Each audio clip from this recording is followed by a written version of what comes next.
have been using mobile devices for payment for a while now. But like as with any technology, they're sort of coming on in leaps and bounds. So in regards to technology, what's on the horizon for mobile payments?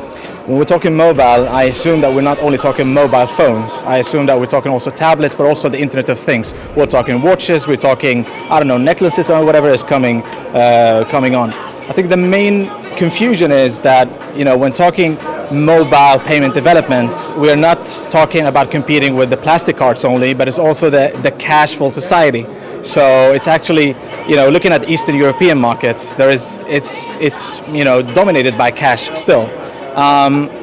But mobile is developing a lot. I read an article the other day in Uganda, for example. The farmers don't have any banks, so what they're doing is they're using their smartphones and they're transferring money peer to peer. They're paying that way, so just bypassing the whole ecosystem that we have here in Europe, for example. And it's tremendous. It's a revolutionary change. Looking at these markets. So I think, to answer your question, I think that mobile payment is developing and it's cannibalizing the traditional payment systems that we have seen in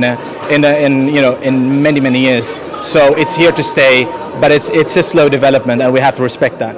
Yeah, of course. I mean, you talk about sort of it is a slow development. We have Apple Pay, we have kind of banks developing apps, we have the watches, but at the same time, it still hasn't quite reached that sort of pinnacle that takes over traditional currency. So where's that push going to come from? Where mobile payments is almost sort of a given? Well, looking at Denmark, for example, they announced that they next year could be the first country in the world that is cashless. So, that could drive the mobile development tremendously. And I see that development is changing a lot. You mentioned Apple Pay, and, Apple is a disruptive force. You cannot ignore that with the iPod, the iPhone, the iPad, and so on. But it's not fully their ideas. It's probably the best company in the world, and taking someone else's idea, repackaging it, rebranding it, and making it sexy and appealing for the average consumer. So it could be Apple, it could be Apple Pay, it could be the other copycats, whatever you want to call them, Android Pay or Samsung Pay. It could be the traditional credit card companies like Visa with a Visa checkout. It could be MasterCard with MasterPass and so on. But the important thing is that these all are just payment solutions. So it's like an all-in-one solution. So they are not gonna take away the usage of plastic cards, right? So I think that's going to fade out successfully, but it's going to take some time. So what we're actually competing with is cash. So we're heading there. And to answer the question, it could be Apple, it could be one of the credit card companies, it could be a disruptor that no one have heard of. It could be, I have a few friends at a company called Klarna. They have released a great product called the Klarna Checkout, in which you don't have to fill in your credit card details. You could just put in as little as your email address and zip code, and you can buy instantly, and then you can pay afterwards. So this is, there is a lot of different stuff that are happening. So who will nail it really? Who will force the consumers or educate the consumers? I don't really know, but time will tell. Fantastic. Just to add to that, because you do talk about consumers, what do you think consumers are looking for in terms of sort of e-money? I don't know if consumers really know the answer to this. I mean, no one came to Steve Jobs and say, hey, can you make please a touchscreen-based phone with no keyboard? I mean, people were laughing at him. Even Steve Ballmer, the CEO of Microsoft, was laughing at him when they released the iPhone. So maybe the consumers don't really know. So we gotta leave it to someone who's gonna innovate, or we gotta leave it to one of the big dinosaurs to reinvent themselves, probably.